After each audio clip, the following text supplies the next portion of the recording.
Hello everyone, I hope you're all doing very well. Today we're in the Su-25 Frogfoot, not the free T version, and we're looking at airfield, VFR, takeoff and landing. First, for the takeoff, get in takeoff configuration. We're going to check that our flaps are in takeoff position, so we should have these bars here should show green. Press the Foxtrot, the F key once, if they're not showing green. To retract the flaps, just press F again. The wheel brakes on this aircraft will hold no greater than 80% engine RPM. So what we'll do is we'll power up slowly. As we reach about 70 to 80% RPM, we will release the wheel brakes, which from start we will be holding. As we start rolling, we'll increase the power to maximum or military power. As we accelerate down the runway to rotation speed, we will keep straight as we can on the runway with small inputs into the rudder axis. Our rotation speed will differ depending on our loadout. If we're on a clean loadout, then between 160 and 180 at rotation. If we're heavy loadout, then 200 to 220. During rotation, we will pull off stick about 2/3 of the travel. And in terms of the pitch that we want to maintain for the rotation, the general rule in the Frogfoot is to get the end of the pitot tube there, the end of the pitot tube there, level with the horizon line there. That is our roughly about 10 degrees of angle of attack or pitch that we want to maintain, no higher than that. When the aircraft actually takes off will depend on the weight and whatnot. We just have to be patient not to over rotate and wait for her to take off. If the plane is very light, then she may tend to over pitch and pull upwards. In that case, a little forward stick to counterbalance that. Once we're above 30 feet from the ground with a positive rate, gear can go up, and once we are no less than 450 feet AGL, the flaps can go back to retracted. We'll maintain maximum power until we reach our cruising position, although in this case we're going to go straight into a left-hand circuit. So let's get on with it. Brakes on. Because we're doing a tandem takeoff, it's going to be slightly different to the official. Okay, brakes off in 3, 2, 1, go. And spool to max. Wait for 180 clicks so that we can see on here in this case for the rotation. Rotation will be fairly aggressive and it will have a delayed response until nose will actually rise, so rotate. Look for the pitot tubes to get the end of the horizon. We have positive rates, 30 feet gear up. Wait for 450 feet AGL before, or 150 meters before we're flaps up. Flaps up, and that is as up, clean and ready to move into the circuit. We left the left-hand circuit now. Report back in the downwind. Okay, we're in the downwind of a left-hand circuit now, and we're going in for a tandem landing. Our circuit altitude is going to be about 330 meters AGL, so we'll stick to that roughly, and about 500 kilometers an hour. That's what we do in GR. The way we're going to do this is we're going to travel in the downwind to the threshold level with the threshold of the runway, then extend about 1 nautical mile, in which we will get the plane in landing configuration. So that is going to be gear out, flaps fully down, that's left, shift and foxtrot. And before we do our 180 degree left base turn, we're going to get down to around 300 kilometers an hour.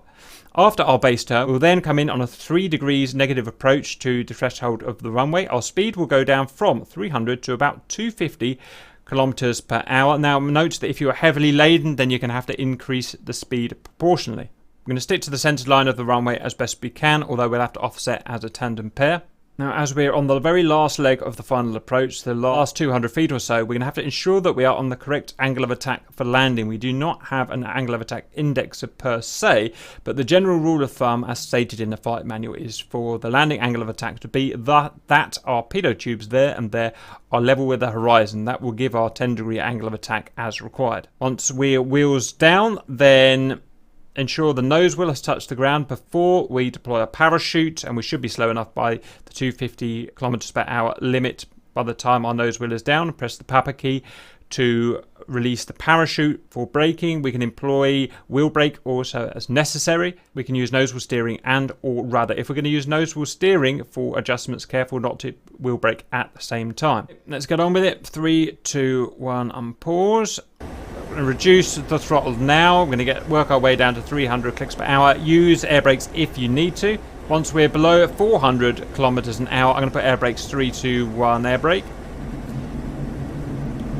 Trim to keep a neutral trim all the way through. Once we're below 400 kilometers an hour, our flaps and our gear will come down. Passing the threshold now. Got about 1 mile of travel now. Flaps down.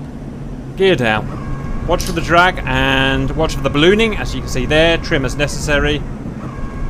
Careful not to under throttle. 350. So she'll naturally want to climb at this point with the flaps down, so we just need to arrest that as necessary. Okay, we are at the point of our base turn now, so we're going to turn left. Careful not to upset our altitude too much. She will want to fluctuate on a base turn. Keep our speed at 300 kilometers per hour. Just going to check my green lights for flaps and gear, and everything's good. They're low. Power on. Trim up slightly. I'm going to check over the shoulder constantly. The visibility is terrible in this thing, so just do the best you can. Make sure that we're going to end the base turn on the radial of the runway. Check speed. Altitude's a little low. Speed's good. Altitude's got a little low. Just trim up, add a bit more power. Increase the rate of turn now, so make sure we intercept that radial nice and square. On altitude, speed is good. Cursory check down our green lights. Everything is good. Increase the rate of turn again before we overshoot this radial. And I think we're just going to about hit it there. Right, we can start reducing our power and speed now. We slightly overshot the radial there, but we can easily compensate for that. Okay, we're going to start retrimming. I'm going to start losing airspeed and altitude accordingly. Note, I've left my brakes out. You can do that, or you don't have to. That is going to be up to you. I prefer them out. It adds a little extra bit of engine resistance. I prefer to have. So I'm just going to watch our rate of descent now. Angle of attack is going to increase. Work our way down to about 250 clicks. A little shy at the moment. And when we're on speed, or on angle of attack, our pitot tubes are going to touch the horizon. You'll see I do that when I flare near the end. Careful not to lose too much speed too quickly, or your sink rate will get too high at the beginning, like I feel is happening now. So we're going to add on just a little power, introduce a little more angle of attack. Slightly off the radial. I'm going to be left RC, you can be right. Normally you would go on the middle of the runway. On speed, everything's looking good. Altitude's good. Just adjusting as necessary. Getting ready for flare and cut. Okay, I am cut throttle, I'm flaring as necessary. Pitot tubes on the horizon. Touchdown. They will go down. Check the speed. And parachute for cap is out. Make sure you're out the way.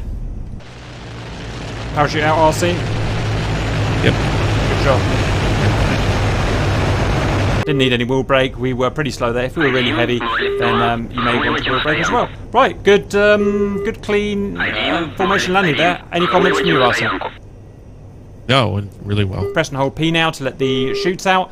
Nozzle steering is automatic. And taxi off the runway at maximum 10 knots. Hope that's useful, and see you later.